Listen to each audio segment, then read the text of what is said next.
Hello students, welcome back to my channel. तो जैसे कि हमने पिछली वीडियो में क्लास 8th साइंस का फर्स्ट चैप्टर स्टार्ट किया था, क्रॉप प्रोडक्शन एंड मैनेजमेंट। तो वो बहुत ये थोड़ा लेंदी चैप्टर है, इसलिए उसका ये 2 पार्ट्स में मैंने डिवाइड किया है। तो पार्ट 1 अगर आपने नहीं देखा है तो आप जाके देख सकते हैं, वो मेरे चैनल पे आ चुका है। मैं लिंक डिस्क्रिप्शन में भी दे दूँगी उसका, वहाँ से आप जाके देख सकते हैं। तो हमने एडिंग मैन्योर एंड फर्टिलाइज़र्स वाला पूरा पार्ट पढ़ लिया था और अब हमें इरिगेशन पढ़ना है। तो स्टार्ट करते हैं। So 1.6 irrigation. All living beings need water to live. Water is important for proper growth and development. Water is absorbed by the plant roots. Along with water, minerals and fertilizers are also absorbed. Plants contain nearly 90% water. Water is essential because germination of seeds does not take place under dry conditions. Nutrients dissolved in water are transported to each part of the plant. तो basically क्या है इसमें कि जो जैसे कि आपको पता है कि सारे लिविंग बीइंग्स को वाटर तो मतलब चाहिए ही। वो होता है ना कि अगर आपको खाना नहीं मिले पर पानी तो चाहिए ही, बहुत इंपॉर्टेंट होता है। तो मतलब जो वाटर है वो बहुत इंपॉर्टेंट होता है एक मतलब प्रॉपर ग्रोथ और डेवलपमेंट के लिए। तो जो वाटर है वो एब्जॉर्ब किया जाता है प्लांट रूट्स के थ्रू, जैसे कि हमने क्लास 7th में पढ़ा था कि प्लांट्स रूट्स में एक टिश्यू होता है, वो जाइलम होता है, तो उसके थ्रू वाटर जो है वो ट्रांसपोर्ट होता है एवरी पार्ट ऑफ प्लांट। तो वही है कि प्लांट रूट्स के थ्रू वो एब्जॉर्ब किया जाता है वाटर। तो वाटर के साथ साथ फर्टिलाइज़र्स मिनरल्स भी एब्जॉर्ब किए जाते हैं रूट्स के थ्रू। मतलब जैसे कि मिनरल्स और फर्टिलाइज़र्स तो सॉइल में ही होते हैं प्रेजेंट, और वाटर भी। तो वाटर के साथ साथ ही मिनरल्स और फर्टिलाइज़र भी एब्जॉर्ब हो जाते हैं। तो जो प्लांट है वो 90% ऑफ वाटर कंटेन करते हैं। और वाटर जो है बहुत इसेंशियल इसलिए भी होता है क्योंकि जो जर्मिनेशन ऑफ सीड होता है वो मतलब क्या कहते हैं, वो does not take place under dry condition. मतलब जो सीड जर्मिनेट होता है, लाइक हमें वीट सीड मिलता है, राइस का वो मिलता है, तो वो ड्राई कंडीशन में कभी भी टेक प्लेस मतलब वो कभी भी नहीं ग्रो होता है, वो हमेशा वेट कंडीशन में ग्रो होता है। इसीलिए वाटर उसके लिए भी बहुत ज़्यादा एसेंशियल है। तो जो न्यूट्रिएंट्स डिजॉल्व होते हैं वाटर में वो ट्रांसपोर्ट होते हैं प्लांट के हर एक पार्ट में, ठीक है। फिर है water also protects the crop from both Frost and hot air currents. To maintain the moisture of the soil for healthy crop growth, fields have to be watered regularly. तो जो water है वो मतलब वो प्लांट को crop को protect भी करता है फ्रॉस्ट मतलब ठंड से भी, और हॉट एयर करंट से भी, दोनों चीज़ों से वो प्रोटेक्ट भी करता है प्लांट को। ऑल्सो ये मेंटेन करता है moisture of the soil for healthy crop. तो मतलब ये ना सॉइल का मॉइस्चर भी अच्छे से मेंटेन करता है ताकि वो जो क्रॉप है वो हेल्दी ग्रोथ हो उसकी। और जो फील्ड्स हैं वो हमेशा लाइक रेगुलरली उनको वाटर मिलना चाहिए, क्योंकि अगर ड्राई रहते हैं तो obviously like germination of seed नहीं हो सकता है। तो इसलिए जो फील्ड्स हैं वो भी वाटर रेगुलरली होने चाहिए। Then the supply of water to crops at regular intervals is called irrigation. The time and frequency of irrigation varies from crop to crop, soil to soil, and season to season. In summers, the frequency of watering is higher. Why is it so? Could it be due to the increased rate of evaporation of water from the soil and the leaves? तो यहाँ पे जो supply of water होता है crops में regularly उसको हम लोग इरिगेशन कहते हैं। मतलब इरिगेशन ऐसा सुनने में लगता होगा भाई बहुत बड़ी ऐसा कुछ प्रोसेस है, पर ऐसा नहीं है। जब क्रॉप्स को वाटर प्रोवाइड किया जाता है और रेगुलरली उनको वाटर प्रोवाइड किया जाता है, तो उसी प्रोसेस को हम लोग इरिगेशन कहते हैं। तो ये ये है ना, मतलब इसकी जो टाइम होना चाहिए और इसकी जो फ्रीक्वेंसी होनी चाहिए इंक्रीज और इरिगेशन की, वो वेरीज करती है crop to crop, soil to soil, season to season. अब क्रॉप टू क्रॉप कैसे, लाइक कुछ क्रॉप्स होती हैं जिनको कम वाटर की वो नीड होती है, और कुछ क्रॉप्स होते हैं जिनको बहुत ज़्यादा वाटर की नीड होती है। ऐसे ही सॉइल भी होती हैं जो कुछ मतलब ऐसे होते हैं ना जो उनमें मॉइस्चर बहुत होता है, वो हमेशा ऐसे वेट सी रहती हैं, तो उनमें इतनी वाटर की ज़रूरत नहीं होती है। पर कुछ होती हैं जो बहुत ज़्यादा ड्राई सी होती हैं, उनमें होती है। सीज़न टू सीज़न भी करता है, लाइक समर में बहुत ज़्यादा वाटर चाहिए होता है बिकॉज एवेपोरेशन बहुत हाई होता है। ऐसे ही लाइक विंटर में अगर आप कहीं तो इतना नहीं चाहिए होता है, ऐसे ही लाइक रेनी में भी नहीं चाहिए होता है ना। तो इसी वजह से फिर इसमें है कि मतलब क्या कहते हैं, ये ऐसा क्यों है कि लाइक समर में जो फ्रिक्वेंसी ऑफ वाटर है वो क्यों हाई रहती है। तो इसमें कहा गया है कि ये हो सकता है क्योंकि तब इवेपोरेशन का जो रेट होता है वो बहुत ज़्यादा इंक्रीज़ होता है। आप देखते होंगे अगर समर्स में तो आपके जो घर के प्लांट्स हैं, अगर आपने उनको सुबह पानी दिया, ठीक है, आपने अच्छे से उनको पानी दिया है, पर वो शाम तक एकदम ड्राई हो जाते हैं, बहुत ज़्यादा ड्राई हो जाते हैं। पर ऐसे ही अगर आप रेनी में ले तो इतनी जल्दी नहीं होगा, विंटर में ले तो इतना जल्दी नहीं होता है, बट समर्स में ही बहुत ज़्यादा होता है, ठीक है।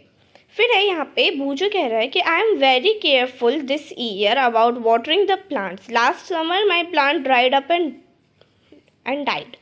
तो यहाँ पे इसने कहा है कि मैं ना अब की बार बहुत ज़्यादा केयरफुल रहूँगा अपने प्लांट्स को वाटरिंग को लेकर, बिकॉज लास्ट ईयर समर में मेरे प्लांट्स ड्राइड हो गए थे और वो डाई हो गए थे। तो आप भी बहुत केयरफुल रहिएगा क्योंकि अभी समर स्टार्ट हो चुके हैं और टेम्परेचर बहुत हाई है भाई, सच में, ठीक है। अब है यहाँ पे sources of irrigation. The sources of water for irrigation are wells, tubewells, ponds, lakes, rivers, dams and canals. तो यहाँ पे लाइक सोर्सेज है कुछ, क्योंकि देखो फार्मर्स अलग अलग वे से वाटर करते हैं क्रॉप्स को, तो सबके अलग अलग वे होते हैं। तो यहाँ पे कुछ सोर्सेज लाइक वेल्स हो गया, ट्यूबवेल्स हो गए, ponds, lakes, rivers, dams, canals etcetera, बहुत सारी चीज़ें होती हैं, ठीक है। अब यहाँ पे हमें दिया गया है traditional methods of irrigation. The water available in wells, lakes and canals is lifted up by different methods in different regions for taking it to the fields. Cattle or human labor is used in these methods. So these methods are cheaper but less efficient. The various traditional ways are moat, pulley system and chain pump. तो जो water available होता है Wales, lakes और canals में, वो अलग मतलब lift लिया जाता है डिफरेंट डिफरेंट मैथड्स से, डिफरेंट रीजन्स में उनको मतलब फील्ड्स तक अलग अलग वे में लेके जाया जाता है। तो जो कैटल और ह्यूमन लेबर होते हैं वो यूज़ करते हैं कुछ मैथड्स को, हो तो ये जो मैथड्स होते हैं वो बहुत एक चीपर होते हैं और लेस एफिशिएंट भी होते हैं। मतलब इनमें वो नहीं लगता कि बहुत बहुत पैसे वैसे खर्च करने पड़ेंगे, वैसे टाइप का चीपर होते हैं। और ये ना वेरियस ट्रेडिशनल वेज से होते हैं, लाइक यहाँ पे 2 दे रखे हैं विच इज़ मोट एंड चेन पम्प। तो आप यहाँ पे मोट वाला सिस्टम देख सकते हैं। तो यहाँ पे इन्होंने क्या किया कि इन्होंने वहाँ वेल से लिया पानी एंड देन उसको यहाँ पे ऐसे डाल रहे हैं, पर इसमें बहुत ज़्यादा मेहनत लगती है, राइट, क्योंकि आप लोगे फिर उसको डालोगे फिर डालोगे बहुत बड़े एरिया में, पर ये किया जाता है। तो भाई अब क्या कर सकते हैं। सेकंड इसमें दे रखा है चेन पंप, जिसका आप यहाँ पे देख सकते हैं। इसमें क्या होता है कि यहाँ पे मतलब जैसे पानी, ये जो आप बकेट देख रहे हैं तो ये पूरा ऐसे राउंड होगी, ये फिर ये यहाँ पे गिर जाएगा पानी, फिर ये यहाँ से भरेगा, फिर ये यहाँ पे गिरता जाएगा। तो ऐसे गिरता जाएगा तो फिर वो पूरे उसमें अच्छे से प्रोवाइड हो जाएगा, ठीक है। थर्ड है यहाँ पे ढेकली एंड राहत लेवर सिस्टम।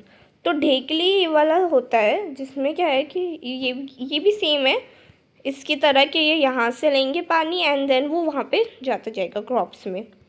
देन राहत है कि देखो ये आपने बहुत मतलब पुराने अगर उसमें देखा होगा, तो अब तो ये खैर इतना नहीं देखने को मिलते हैं। तो इसमें क्या है कि यहाँ पे एक बुल है, वो यहाँ पे राउंड राउंड घूमती रहती है एंड उससे पानी ये यहाँ पे जो है क्या कहते हैं वेल टाइप का, तो यहाँ पे पानी बकेट से भरता है एंड देन वो नीचे गिरता जाता है, तो ऐसे फिर वो हो जाते हैं। Pumps are commonly used for lifting water, diesel, biogas, electricity and solar energy is used to run these pumps. तो जो पंप होते हैं वो कॉमनली यूज्ड होते हैं लिफ्ट करने के लिए वाटर। तो जो डीजल, बायोगैस, इलेक्ट्रिसिटी और सोलर एनर्जी यूज़ होती है पंप्स को रन करने के लिए, ठीक है। अब है यहाँ पे मॉडर्न मेथड्स ऑफ इरिगेशन।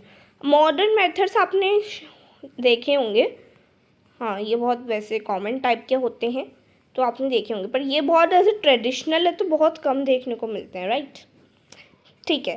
तो modern method of irrigation, modern method of irrigation helps us to use water economically. The main method use are as follows. तो पहला है यहाँ पे स्प्रिंकलर सिस्टम।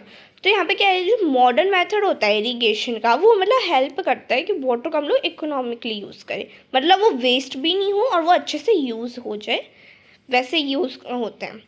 तो पहले यहाँ पे स्प्रिंकलर सिस्टम है। This system is more useful on the uneven land where sufficient water is not available. The perpendicular pipes having rotating nozzles on top are joined to the main pipeline at regular intervals. When water is allowed to flow through the main pipe under pressure with the help of a pump, it escapes from the rotating nozzles. तो basically यहाँ पे क्या है, मैं आपको ऐसे simple वाले में बता देती हूँ। जैसे कि आप कहीं पे पार्क जाते हैं या फिर शायद अगर आपने ये फील्ड्स में देखा हो तो आप देखते होंगे कि ऐसे स्प्रिंकलर टाइप के होते हैं, वैसे लाइक ग्राउंड में से निकला होता है पाइप एंड वो वाटर वहाँ से स्प्रिंक होके निकलता है।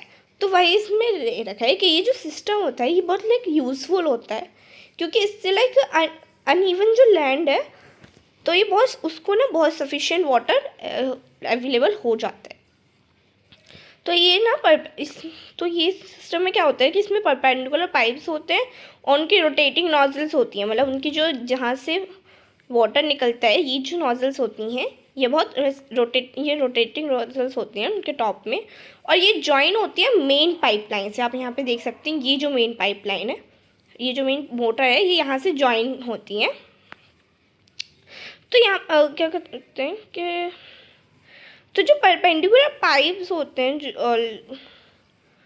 तो जब वाटर को अलाउ किया जाता है फ्लो करने के लिए, तो जो मेन पाइप से वाटर एस्केप होता है प्रेशर के थ्रू एंड वो जाता है रोटेटिंग नॉजल्स में एंड वहाँ से वो स्प्रिंकलर हो जाता है क्रॉप्स में।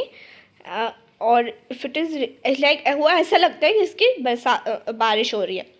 तो क्या होता है कि जैसे कि जब अलाउ किया जाता है, लाइक जब हम स्विच ऑन करते हैं वैसे, तो वो यहाँ से पूरा जाता है एंड देन वो सारे उस पाइप्स में जाके वो स्प्रिंकलर हो जाता है, जैसे कि बरसात होती है वो ऐसे लगता है। ठीक है, तो ये है इसमें फर्स्ट यही है इसमें कि तो sprinkler is very useful for lawns, coffee plantation and several other crops. तो स्प्रिंकलर बहुत यूज़फुल होता है एंड ये मेनली बहुत ज़्यादा जगह पे यूज़ करा जाता है रेदर देन क्रॉप्स। ये क्या कहते हैं पार्क्स वगैरह में अगर आपने देखा हो तो वहाँ पे भी यूज़ किया जाता है। ठीक है, तो ये था स्प्रिंकलर। सेकेंड है यहाँ पे drip system. In this system, the water falls drop by drop directly near the roots, so it is called drip system. It is the best technique for watering fruit, plants, gardens and trees. Water is not waste at all. It is a boon in regions where availability of water is poor.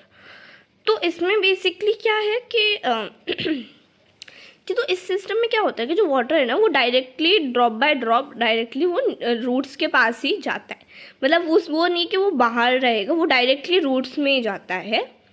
और ये ना best technique होती है कोई भी like fruits plant को water करने के लिए, गार्डन और ट्रीज़ को वाटर करने के लिए बहुत ज़्यादा अच्छी टेक्निक होती है।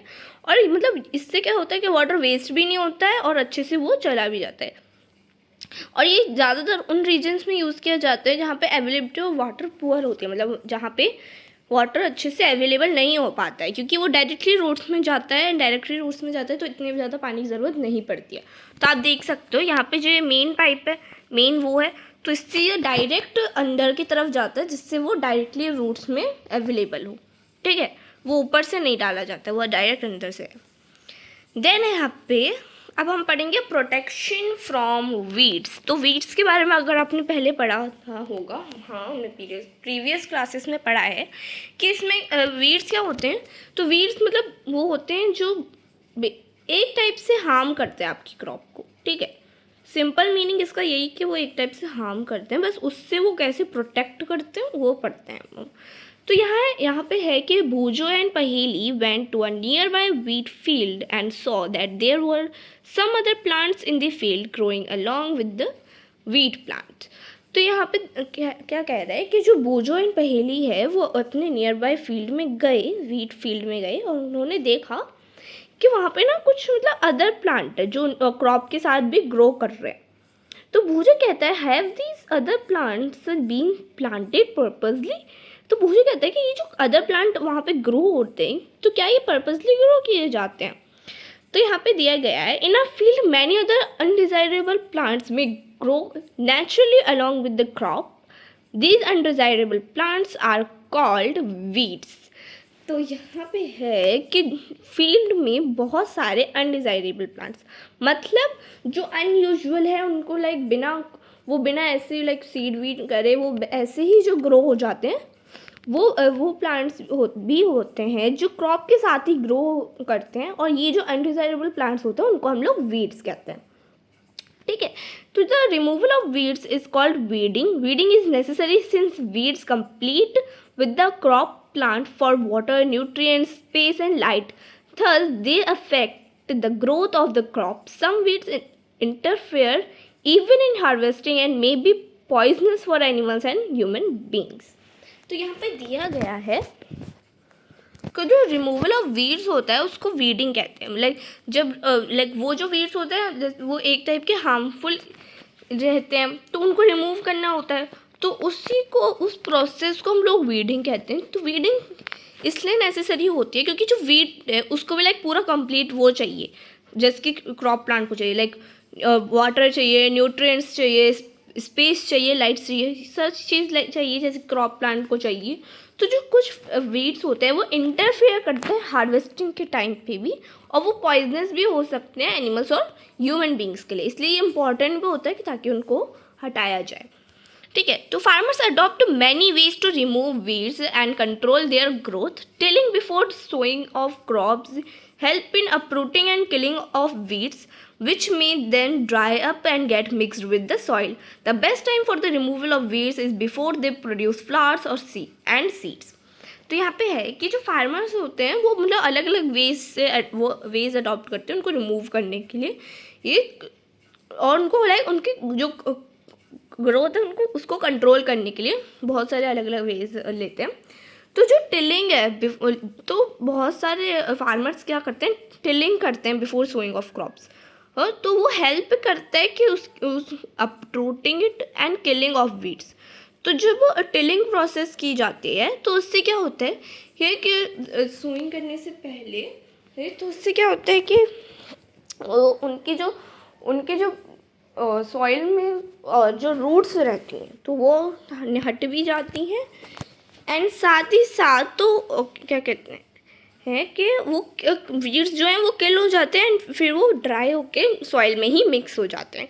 तो जो बेस्ट टाइम होता है इनको रिमूव करने का वो होता है कि just before they produce flower और एंड सीड्स, मतलब जब वो फ्लावर प्रोड्यूस करें एंड सीड्स उससे जस्ट पहले का जो टाइम होता है तब अगर हम करें तो वो बेस्ट टाइम होता है उनको रिमूव करने का। The manual removal includes physical removal of weeds by uprooting or cutting them close to the ground for time to time. This is done with the help of a khurpi. A seed drill is also used to uproot weeds. तो यहाँ पे है कि जो manual removal होता है वो include करता है like physical removal of weeds by uprooting, तो उनको अप्रूट करके या फिर उनको कट करके ग्राउंड के क्लोज, मतलब लाइक एकदम ग्राउंड के क्लोज उनको कट करके ये टाइम टू टाइम वो भी होता है। पर ये डन करा जाता है with the help of a खुरपी। तो खुरपी आपने सुना होगा एक टूल, और आपने देखा भी होगा, तो इसकी हेल्प से किया जाता है। और ये सीड ड्रिल भी यूज़ होता है फ्रूट करने के लिए वीड्स को। ठीक है, फिर है यहाँ पे weeds are also controlled by using certain chemicals called weedicides. तो वीड्स यहाँ पे ना कंट्रोल किए जाते हैं सर्टेन केमिकल्स के थ्रू भी, लाइक जो इतना वो नहीं करना चाहता, लाइक केमिकल क्या है वो डायरेक्ट डाला एंड उससे हो गया ख़त्म काम, पर बाकी सब ये खुरपी वुरपी यूज़ करने में तो भाई बहुत टाइम लगता है। इसीलिए तो जो वीड्स होते हैं वो एक सर्टेन केमिकल के थ्रू भी कंट्रोल किए जाते हैं जिनको हम लोग वीडिसाइड्स कहते हैं। लाइक 2 4 माइनस डी कुछ तो है ये. These are sprayed in the fields to kill the weeds. They don't damage the crop. The weedicides are diluted with water to the extent requirement and sprayed in the fields with the sprayer. तो ये जो होते हैं ये spray किए जाते हैं field में ताकि वो वीड्स को किल कर सके. एंड ये जो है वो लाइक क्रॉप को कभी भी डैमेज नहीं करते हैं. तो जो वीडिसाइड्स हैं वो एक टाइप ऑफ केमिकल होते हैं बेसिकली, एंड वो फील्ड में स्प्रे किए जाते हैं पर ये क्रॉप को नहीं हार्म करते हैं. The weedicides are diluted with water to extend requirement spray in the field with a spray. तो जो वीडिसाइड्स होते हैं वो वाटर के साथ डाइल्यूट रहते हैं ताकि उसकी जो रिक्वायरमेंट है वो एक्सटेंड की जाए. एंड आल्सो वो जो केमिकल है वो थोड़ा बहुत तो वो करता ही है, इसलिए उसको वाटर के साथ किया जाता है कि ताकि वो भी कम लगे. ठीक है. एंड उसको एक स्प्रेयर के थ्रू स्प्रे किया जाता है. जैसे कि आप यहाँ पे देख सकते हो, यहाँ पे दिया है फिगर 1.6 स्प्रेइंग वीडिसाइड्स. तो यहाँ पे ये स्प्रे कर रहे हैं पूरे फील्ड में एक स्प्रेयर की हेल्प से, राइट. तो यहाँ पे मुझे कह रहा है do weedicides have any affect on the person handling the weedicide sprayer. As already mentioned, the weedicides are sprayed during the vegetative growth of weeds before flowering and seed formation. Spraying of weedicides may affect the health of farmer, so they should use these chemicals very carefully. They should cover their nose and mouth with a piece of cloth during spraying of these chemicals. तो यहाँ पे बूजो ने पूछा हाँ कि weedicides like such में affect करते हैं पर्सन को जो उनको स्प्रे कर रहा है. तो यहाँ पे है कि जो जैसे कि हमको पहले ही मेंशन किया गया है, तो जो वीडिसाइड्स हैं वो तभी स्प्रे किए जाते हैं तब उनकी जो वीड्स की वेजिटेटिव ग्रोथ होने वाली होती है लाइक फ्लावर और सीड के फॉर्मेशन से जस्ट पहले. तो जो स्प्रेइंग ऑफ वीडिसाइड है ना वो अफेक्ट कर सकता है फार्मर की हेल्प को, इसीलिए वो बहुत ज़्यादा केयरफुल होते हैं उन केमिकल को स्प्रे करते समय. आल्सो वो एक पीस ऑफ क्लोथ अपने नोज़ और माउथ को कवर करने के लिए लगा देते हैं उनको स्प्रे करने से पहले. जैसे कि आप यहाँ पे देख सकते हैं उन्होंने एक क्लोथ लगा रखा है अपने फेस पे. तो हाँ ये केमिकल होते हैं तो येस इट कैन हार्म, तो इसलिए वो लगा देते हैं. अब है यहाँ पे 1.8 harvesting. Harvesting of crop is an important task. The cutting of crop after it is mature is called harvesting. In harvesting, crops are pulled out or cut close to the ground. It usually takes 3 to 4 months for a cereal crop to mature. तो जो harvesting of crop होती है बहुत important task होता है और like obviously क्योंकि 3 to 4 months लगते हैं एक क्रॉप को मैच्योर होने में, फिर उसको हार्वेस्ट किया जाता है. तो इसी टास्क को हम लोग हार्वेस्टिंग कहते हैं. आल्सो जो हार्वेस्टिंग होती है तो उसमें क्या होता है कि क्रॉप्स को या फिर तो पुल किया जाता है या फिर कट किया जाता है क्लोज टू द ग्राउंड, मतलब एकदम ग्राउंड के क्लोज उनको कट किया जाता है. तो मतलब ये यूजुअली 3 to 4 मंथ्स लेता है एक सीरियल क्रॉप को मैच्योर होने के लिए. ठीक है. फिर यहाँ पे harvesting in our country is either done manually by sickle और by a machine called harvester.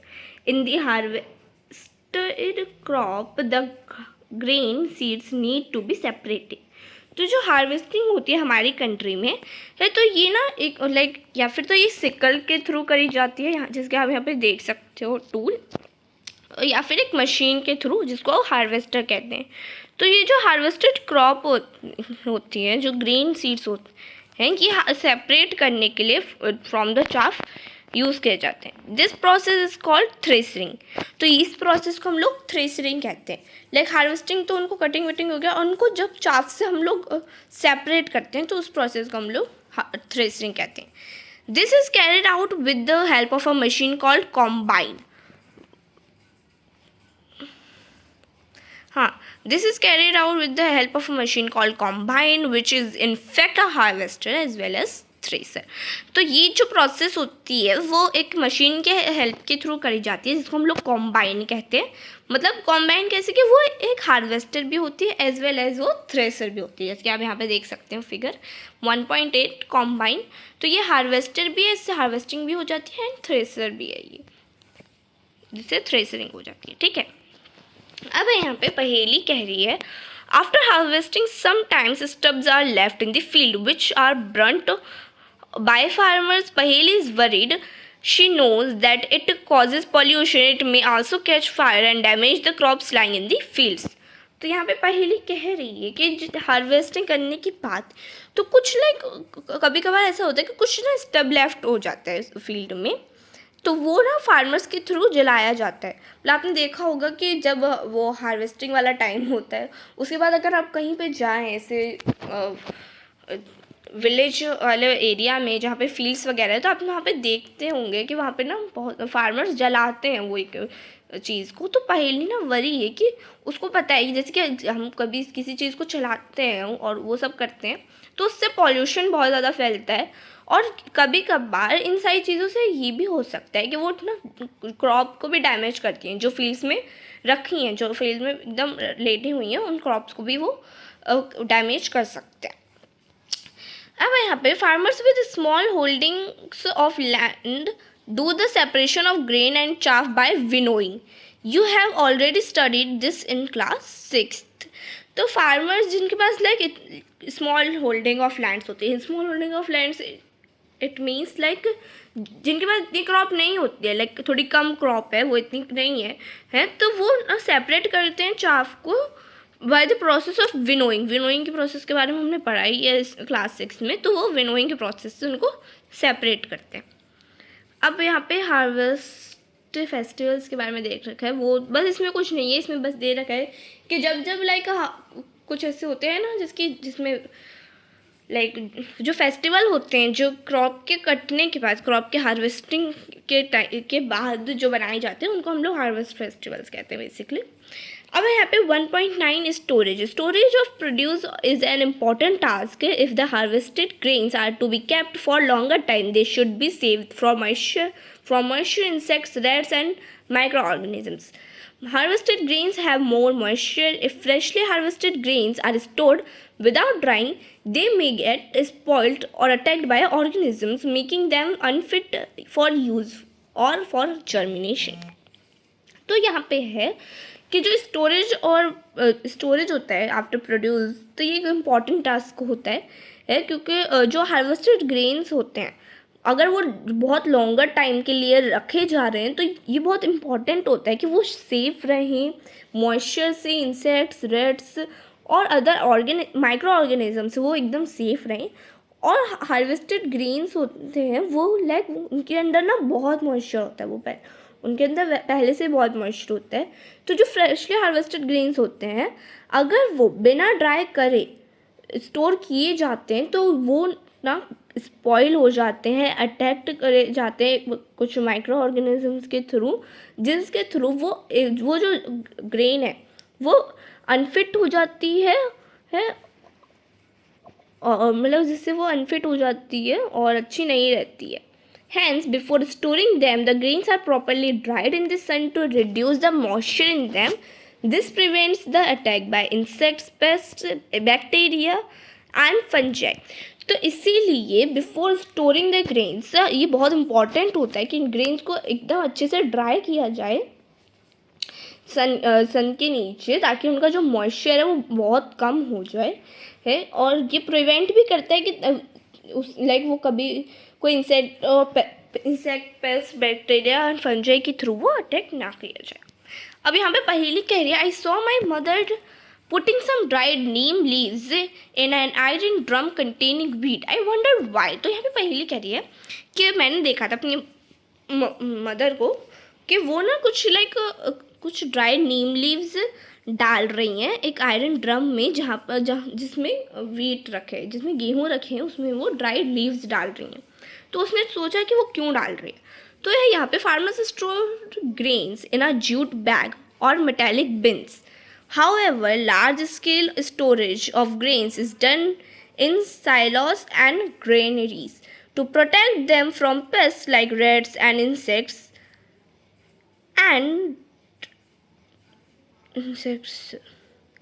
तो यह यहाँ पे कि जो फार्मर्स होते हैं या फिर तो वो लाइक ग्रेन्स को जूट बैग्स में कंटेन करते हैं या फिर मेटालिक बिन्स में कंटेन करते हैं.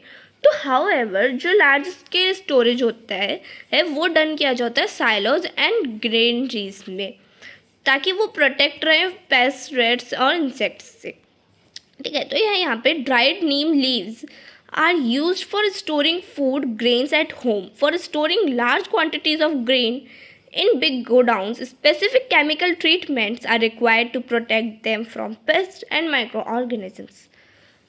तो यहाँ पे दे रखा है जो ड्राइड नीम लीव्स यूज़ की जाती हैं स्टोर करने के लिए ग्रेन्स को घर पे, और like large quantity of grains को स्टोर करने के लिए गोडाउन्स में, तो एक लाइक स्पेसिफिक केमिकल ट्रीटमेंट का यूज़ होता है ताकि वो प्रोटेक्ट रहे वो पेस्ट और माइक्रो ऑर्गेनिजम्स से।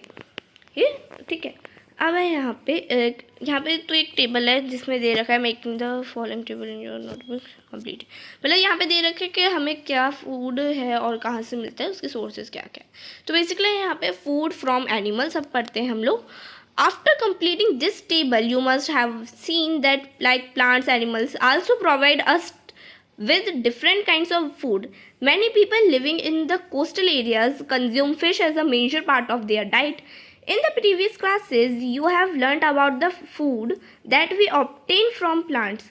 We have just seen that the process of crop production involves a number of steps like selection of seeds, sowing, etc. Similarly, animals reared at home or in farms have to be provided with proper food, shelter and care. When this is done on a large scale, it is called animal husbandry. तो यहाँ पे है कि इस table को complete करने के बाद आपको पता चल गया होगा कि लाइक प्लांट्स एनिमल्स भी हमें अलग अलग टाइप ऑफ फूड से प्रोवाइड किए करते हैं। मतलब एनिमल से हमें मिल्क वगैरह मिलता है, और कुछ जो क्या कहते हैं नॉन वेज पीपल होते हैं वो भी एनिमल्स को ही खाते हैं। तो बेसिकली वो भी लाइक फूड ही खाते हैं, तो उससे भी वो हमें प्रोवाइड करते हैं। तो जो कुछ पीपल होते हैं जो कोस्टल एरिया में होते हैं, कोस्टल एरियाज़ में जो लोग होते हैं, तो वो ज़्यादा से ज़्यादा फ़िश ही कंज्यूम करते हैं उनके मेजर पार्ट ऑफ डाइट में। तो प्रीवियस क्लासेस में जैसे कि हमने पढ़ा था कि जो फूड है वो ऑब्टेन किया जाता है प्लांट से।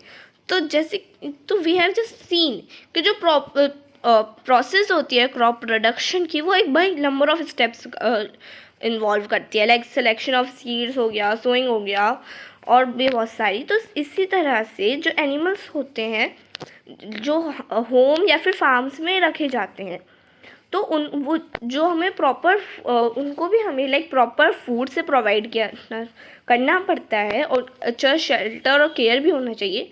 तो जब ये चीज़ लार्ज स्केल में होती है तो इसको हम लोग एनिमल हस्बेंड्री कहते हैं।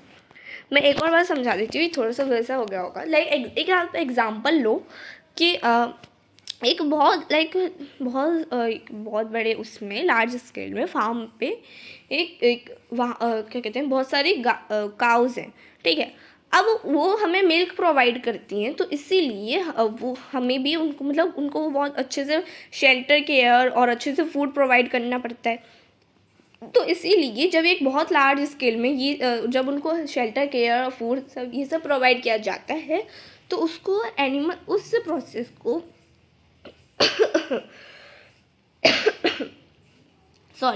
उस प्रोसेस को ही हम लोग एनिमल हस्बेंड्री कहते हैं, ठीक है। अब यहाँ पे पहेली कह रही है fish is good for health, we get cod liver oil from fish which is rich in vitamin D. तो यहाँ पे पहेली ये कह रही है कि फ़िश होती है वो हमारे हेल्थ के लिए बहुत अच्छी होती है। तो हम लोग जो कॉड लिवर ऑयल है वो हम लोग फ़िश से ही लेते हैं जो विटामिन डी में बहुत रिच होता है, ठीक है। तो यहीं तक था तो चिल्ड्रन स्टूडेंट्स यहीं तक था आपका चैप्टर। तो ये चैप्टर पूरा ख़त्म हो चुका है। मैं नेक्स्ट पार्ट में इसके क्वेश्चन आंसर्स भी लाऊंगी, एंड आल्सो मैं ट्राई करूँगी कि मैं इसमें हैंडमेड नोट्स भी आपको प्रोवाइड कर सकूँ। तो अगर आपने पार्ट 1 नहीं देखा तो मैंने जैसे कहा आप डिस्क्रिप्शन में रख देख लीजिएगा। And thank you so much for watching my video.